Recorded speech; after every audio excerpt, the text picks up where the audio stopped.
Oh, Janine, we're live. Hi.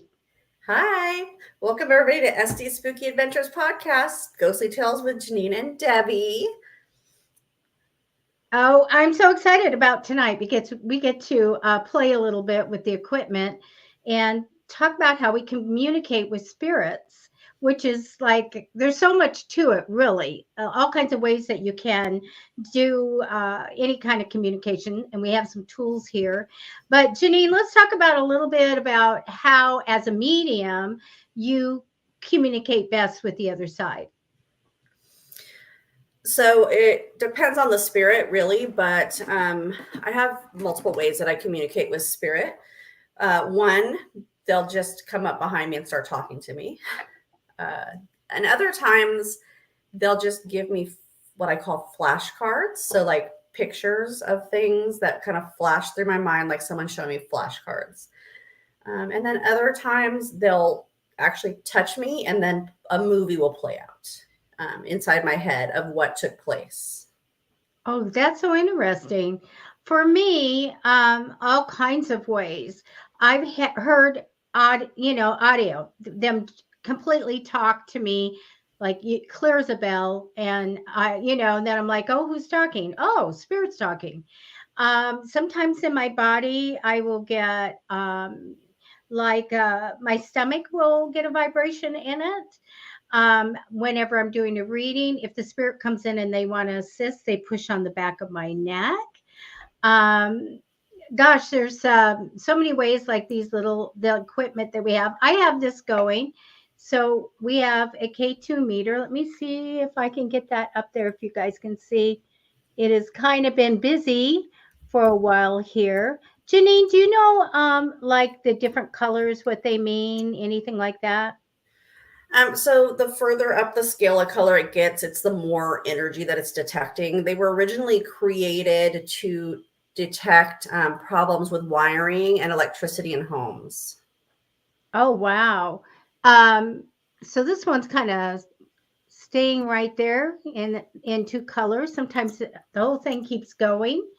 And to communicate with the K2, I was in a very haunted, 100-plus-year-old store. And we were, just asking it yes, no questions. And so they'll light up for yes, whatever you tell them, I guess, Janine, you kind of instruct them how we're going to communicate with it. So we do have that tonight. My Periscope isn't doing too much. It did earlier.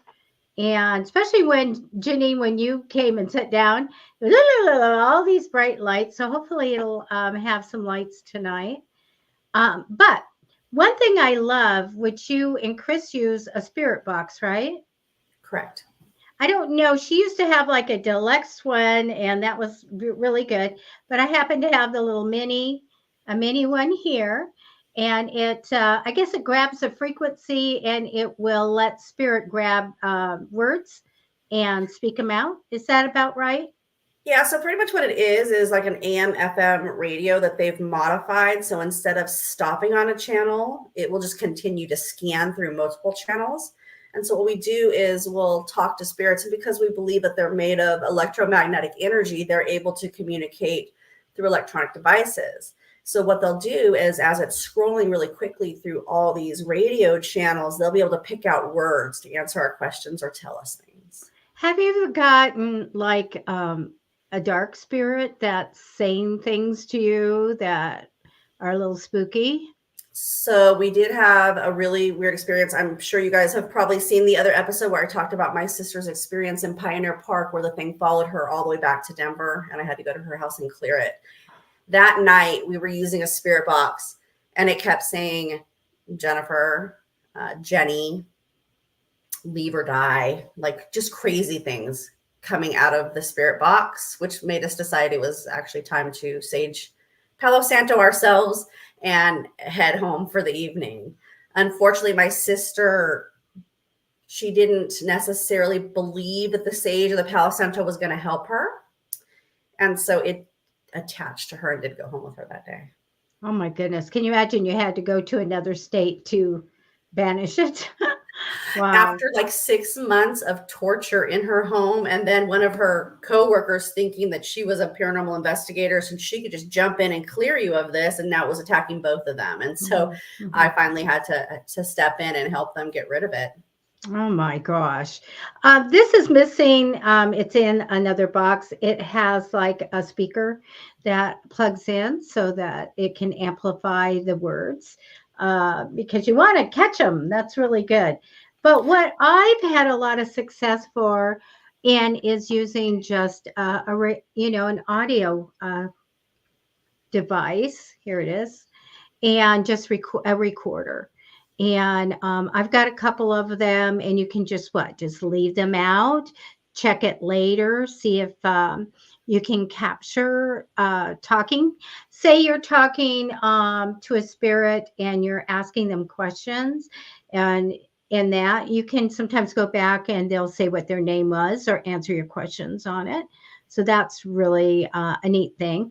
Where I got a lot of my little things is that I used to do the Reddit Santa exchange, the Christmas exchange, and I did write down to someone that my secret Santa that I love the paranormal and to go investigations, and I got a box full of equipment.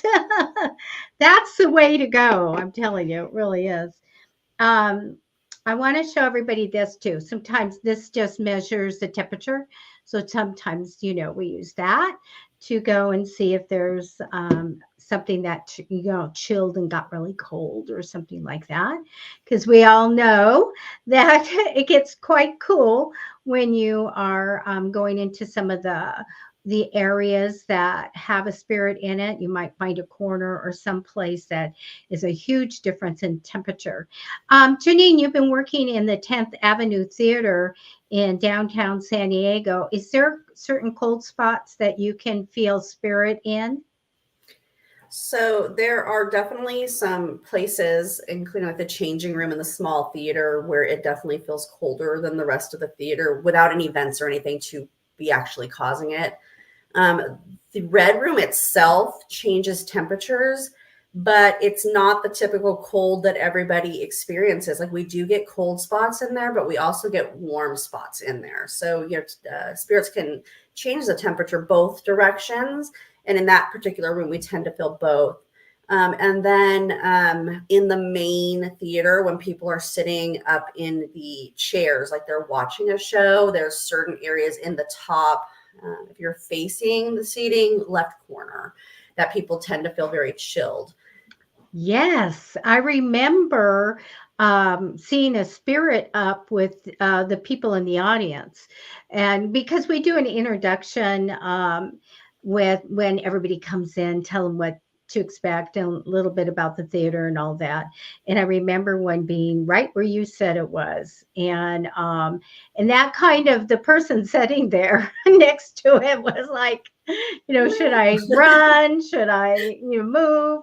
And all of that. But yeah, and when we were in there, there were so many fun ways of communication. And I think everybody knows I'm a tarot reader. So when I do a seance, I always bring tarot into it because that's how I get a lot of information and stories and things like that. But I also can just get what's going on comes in naturally. And so a lot of times you were talking about seeing photographs and things like that. I will also see a photograph like right here. I'll see numbers up here. And usually I'm looking at a past life or, validating that someone died at a certain age. And the age will come up and float in numbers. And then sometimes a message that goes across this way and it's backwards. So I read backwards and upside down backwards. So I can read that. Sometimes I get a movie. One time when I really had a portal in front of me in this house and I was doing a past life, I actually could see in the portal and it was vivid colors, Janine, like brighter than realistic. It was very strange, but everything came out, all the information came out.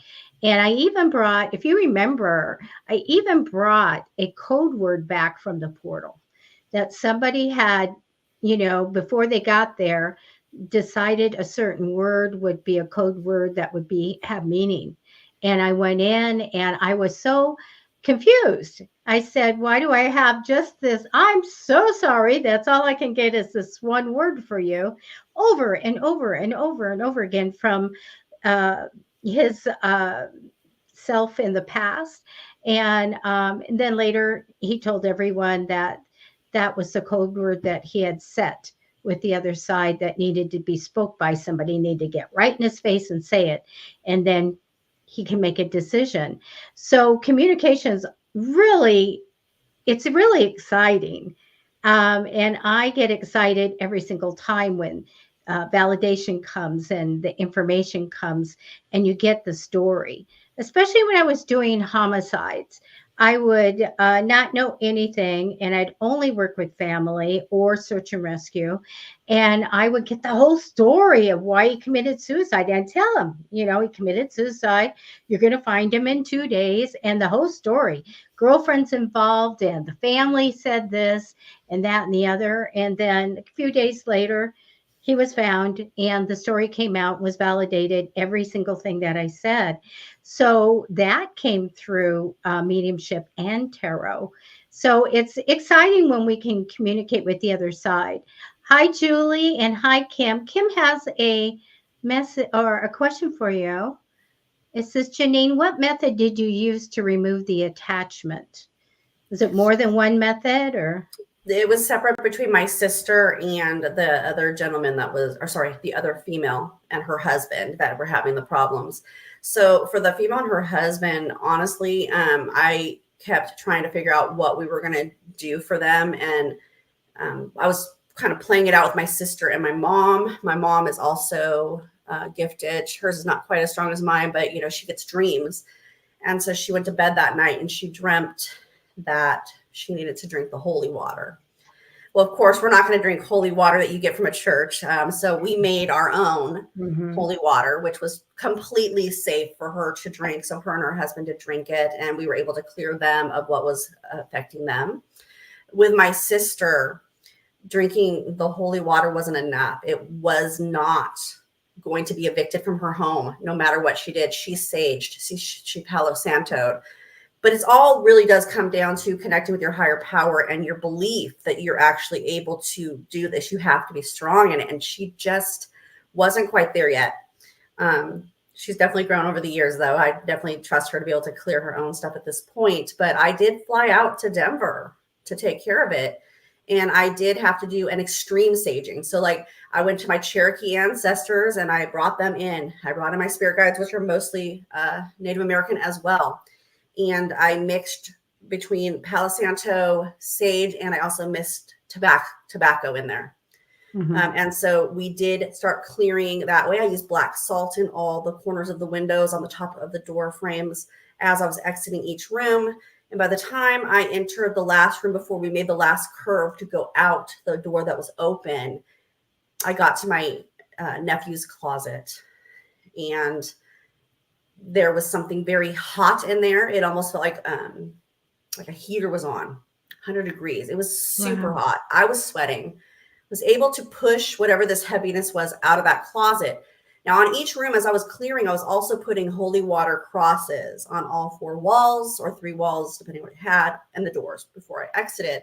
So as I pushed whatever this was out of her bedroom, we were towards the door and the wall started to shake like we were having an earthquake. And when I put my hands on it to put the holy water cross again, it was on fire. It felt like there was hot water flowing through it or lava or something. It was just very extremely hot. I was able to push it around the corner, out through the living room, through a sliding glass door. But as I was making that final pass, the last holy cross that I did actually burned my fingers. That's how hot the wall was. And we were able to push it out, and her entire sliding glass door shook again, like there was an earthquake, and I had to just quickly close it. Now, it took multiple touch-ups to make sure that whatever it was did not come back in, because no matter how hard I tried to push it off of her porch, it kept trying to return to the porch. We were eventually able to put rosemary and obsidian and some stuff out there and keep it completely out of her apartment. But luckily, she's now moved and nothing has come with her. Oh, thank goodness. It is amazing the power that spirits have to move things. And, I always tell the story about things floating in my house and moving and all that. But the one time I would say that physically was amazing. And I'm really proud of myself because I didn't, not ever afraid and went through the experience, but it was just awesome was when they tried to wake me up. And I really wasn't, I was sleepy, but I lay down and just said, give me a couple minutes when they started bouncing the bed I was on. And then I thought I was, home in California in an earthquake, but I wasn't. I was in another state. But I was just going like this and bouncing up and down there with the bed. And I said, okay, okay, okay. Can you just give me a couple more minutes because it says midnight? you know Give me a couple minutes. And I just laid my head down and boom, boom, boom, boom, it shook the bed. And I was just going, I sat up and going like this. Okay, okay, okay, I'm going. And because I needed to check on my father-in-law, and which he did end up needing me. I wonder sometimes, I go, was that my mother-in-law that had passed, or was that some angels? But the power to make that bed go up and down, firm bed go up and down and bounce me up and down, is just like crazy what they can do. So They we can should. be so persistent, so persistent. I actually had an opposite thing happen to me where like they would not let me leave the house. So I'd get all my stuff on the counter. I would go to, close all the windows, come back, the keys and stuff are missing. Have to go hunt them down, go to do this. And then I'm like, okay, I'm over 40. I need to use the restroom before I head out anywhere. And so I run to the restroom and then my keys are moved again. Well, turns out on the road to where I was headed to meet someone for investigation. I had to text them and let them know I was going to be late. But once I got on the freeway, I saw the aftermath of an accident that had happened about 15 to 20 minutes before I got there. So had I left, I would have been right in the middle of that. That's right. I know a lot. This happens a lot to me, where I go, well, where is that? Where are my keys? I'm, telling Alexa to, find my phone and find, I have a key finder thing and all of that. And then somebody shows up at the house, or somebody calls, and I go, are you guys keeping me from something? I'm going to go with it because I believe that you guys are keeping me safe. But that happens pretty frequently. And I think we should all, heed when we can't find something. Don't get mad. Thank you, thank you, thank you, you're keeping me safe. Because I've also done that a couple times, where you go and you go, oh, I could have been in that. Isn't everybody? Oh, if I would have just been a couple more minutes, I would have been involved in that. So it's amazing how they work, 24/7, really, in watching us and communicating in all, different kinds of ways. I do want to say that they communicate with the telephone. I have gotten telephone calls, especially with the landlines. And oh my goodness, I remember getting a call, Janine. It was so funny. And Spirit said, wait for it. And I'm like, there's nothing. There's nothing here. What am I waiting for? Silence. And so I waited and waited, and all of a sudden I heard heavenly. And I was like, and I did it back, listened to it again, and there was a man's voice singing heavenly in the end. I mean, for after all this time, like, why didn't he do it when he first got on there? So I Right. go, well, that was neat. And then I got a call from my sister after she passed away, and she spoke, and I knew her voice, and then it disconnected. And I was like, wow, that was amazing. I did get, I think, what is a demon that called me once. Ugh. It was really scary, growling. call, and not making any sense, but all this really scary growling and stuff. So I hung up on that one. Hung up on Satan. I gotta tell you. Not today. Yeah, not today. Have you ever gotten a call? So I've had 3 incidences with phone calls. The first one was after my grandfather passed away. He had been gone a year, and the day of the anniversary of his passing, I was actually pretty disappointed because I was super close to him, and he hadn't come to visit me. And the day of his passing, the anniversary, the phone rings, and it's my grandmother calling me. Well, when Nana called, it always had her name, Wanda J. Hetz, and it said Clifford G. Hetz. Oh my And it stayed that goodness. way from December 11th when he passed till December 27th. Wow. The weird significance of that is it was the anniversary of me losing my son's twin. So I feel like he was Oh, saying, like, look, I am here. You're just not ready to see me yet, but I want to let you know that I'm around, and I am recognizing that I have your daughter with me. And oh, so wow.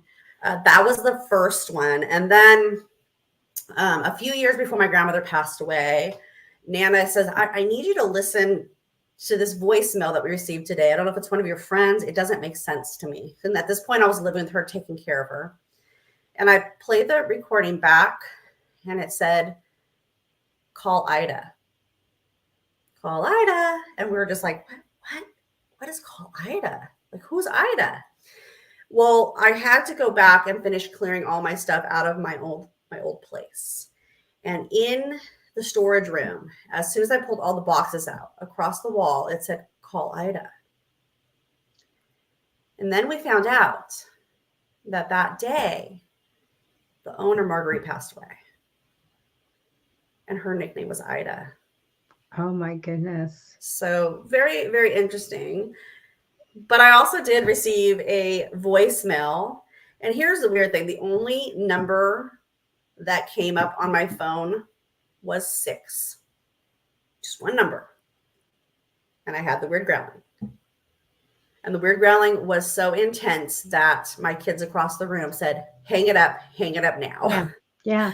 And so we could all feel the negative vibrations from whatever that was. And I definitely cleared that out of my phone as well. I didn't keep it in my registry. It scared the heck out of us. Well, I want to tell everybody too, it can be a short distance from a demon that wants to get a hold of you. They can. And that happened to Andy Benson and I when we had someone that had been on a paranormal show and had a story. Um, they continue to have terrible paranormal activity going on in their home. And I don't want to give too much information on that because it's kind of private, some of the things. But Andy got contacted because they had gotten some texts and they were in communication with something. And then Andy got a text. Then Andy gave it to me, and I happen to know somebody who knows one of the most famous paranormal celebrities in the world. And so I broached that person and said, here's something that has to do with that guy that has gone from some demon to those people to Andy to me. And now I'm asking you about it. Should this go to this celebrity? And she looked at it and then she clarified what it was about, the secret that no one really knew yet, and a message about something that was super haunted. And so she said, no, cut it off. Look at how fast that demon got a message. Just boom, Andy, me, her, and then the celebrity. She says, stop it now and stop those, the text. But the text that we got, you don't have characters in anything. That font doesn't exist. And yet we got it. And so we did get to publish some of that in our book, The Little Book of Big Evil. that we wrote. We did put some of it in there, but you have to be careful, that communication that way. Hi, Carlos. But we only have 5 minutes left, but I want to tell you the big way to communicate is when you see them. When you Yep. see them and they reenact something, or they come and speak, or they point to something, or they give you, for me too, and I think for you, we can get this movie, these thoughts that come in, and I will see them form in front of me. Then I will go and look at what's behind them, and that's when I could say what's with the Dick Tracy car, to the my person that I'm working with. What's with that? What's with this? What does this mean? And they go, that means this. They had that car and this is what they did, and on and on and on. So we communicate that way as well. But have you ever had a ghost like show you something, or communicate that way, maybe sign language or pointing? Yeah, so actually the first time that ever happened to me was right after I almost died in 2014 from a loss of blood. And I had gotten out of the hospital, and I've already told the stories about the angels that were around me and how they went down the hall when the other lady died. But we were doing one of the very first spirit circles that I took part with when we were forming the Dead Talk. And we had another one of our, she was like a Reiki healer, also a psychic, and she had handed around a photograph. And as soon as I held the photograph, I saw the woman between two men that she was dating.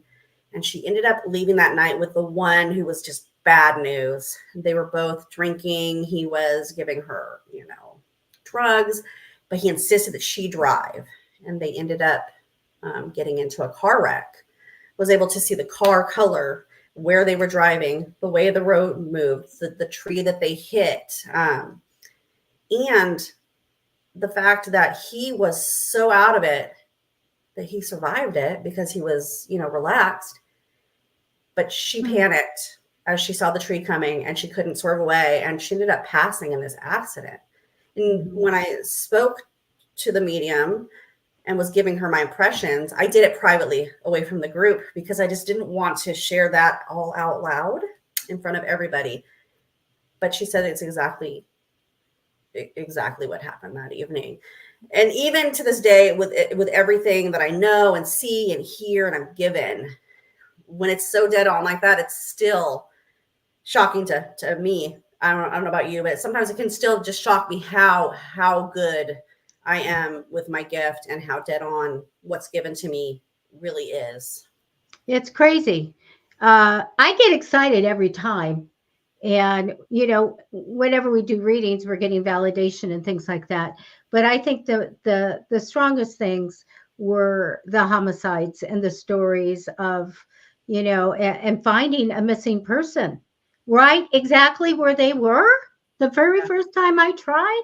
And I was like, whoa, what a great thing to be able to communicate, to be able to help people, and bring back messages and all of that.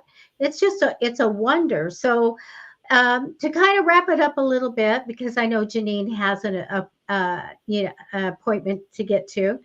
um, Communication comes in all ways. So if you want to communicate with the side, find out how you can talk to the other side. Say, can we use a K2 meter for yes, no? Let's start that way. Again, I use my tarot cards. What naturally comes in, right, Janine, that may come in as a picture or a thought, even. The thoughts, they come in and you go, oh, that wasn't my thought, right? Right. I, I didn't say that. And start communicating with the other side, because it's such a blessing, isn't it? I mean, we go through a lot, Janine. We sometimes we get in a little bit of danger, and sometimes we have difficulties with it. A lot of people can. I knew somebody that would get a little nauseated when they were going and doing the communication. So you can go through a lot, but to me, it's such a blessing and it's so exciting. What do you think, Janine? You can wrap this up for us tonight. Totally agree that it's a blessing. I have to meter my self-care and how many readings and interactions I do have with the other side, just because I get migraines if I overdo it. Um, Edgar Casey would get bad migraines after he goes, out of his body and comes back. He suffered, but he did it because he could, give medical diagnosis. So, I mean, I just like connecting the dots here. yeah, helping a family with closure, or to know whether to move in one direction or another. Just having them at the end feel peace. It's all worth it for me. All worth it. The weakness and the headaches and sometimes nausea, depending on how many or how strong the spirit was. In the end, definitely, I consider it a gift, and I'm very grateful to have it. Oh, that's wonderful. Janine, I think it's time to go so that you can get where you need to go. And so I'm going to say good night to everybody. Janine, it's up to you now. All right, guys, have a wonderful evening. Stay spooky, friends, and we'll see you next Sunday. Bye bye,